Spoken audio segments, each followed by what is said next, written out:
morning everyone, and welcome to today's video. So today is Vlogmas day 4, and if you're anything like my family, you go through a lot of these during Christmas. Shirt boxes. A nice shirt, movie, some underwear, things like that. I started really watching how I open presents when I got to be older. Let's just leave it up there. We use a lot of these during the holidays. But we consistently, at least in my family, have to go buy more. When Sam and I were on active duty in the Army, I helped with the gift wrap project. And they taught me how to take one box, because this is technically one box, and make it into 2 boxes that look something like this. Interesting, right?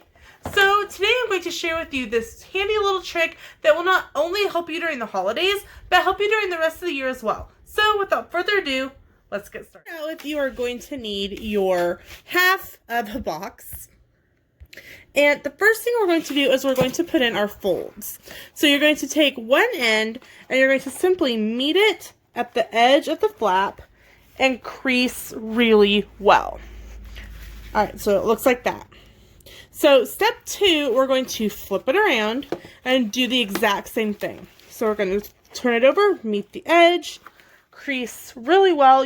Sometimes you have like a little bubble that'll happen in a corner. Just kind of bring it out and continue to fold. Sometimes it'll try to shift on you. It's okay. Just kind of move it back into position and kind of massage it to crease. Okay. So, if you notice, we now have crease lines on the edges. So, the next thing we're going to do, we need some scissors. So, we're going to cut along those 2 small crease lines on your border edges. And on this side, there's your 2 things, your 4 cuts, 2 here and 2 here. So, next step, super simple. You're going to open it up. And open up the side. Kind of fold in your side flaps here. Open at the top. Pull it around the flaps. And close your box. Ta-da! You now have a box. The nice thing about this simple process is you can use it for any size of this style of shirt box, whether it's the small ones like we have, which are like the shirt, maybe just a little bit smaller than a shirt size, or up to the large boxes that you get one of that are for robes or for blankets. You can shove a robe into half of one of those robe boxes. You can shove a blanket into half a box that you've built just like this out of half of one of those boxes. Trust me, I've done it. So that's it.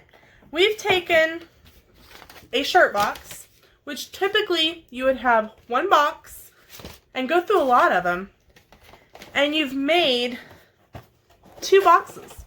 Now I will say that a shirt box you can fit a polo shirt in this style of box. However, if you've bought like a really nice dress shirt that maybe comes with a tie, there are times that you still are going to use a full box. However, sometimes the need just really isn't there. And I know for me, I'm stuffing tissue paper, I'm stuffing Walmart sacks to try to use up some of that room. And this really does eliminate that. Plus, it saves you money. And I will say that when I start shopping for my boxes for Christmas, I actually hit our local thrift store. And that's where I picked up these. It was a set of 2 sets. So initially, 4 boxes that I made, and the price for these was 59 cents. That's even cheaper than Dollar Tree. So with that, thank you so much for watching today's video, and we will see you tomorrow for another day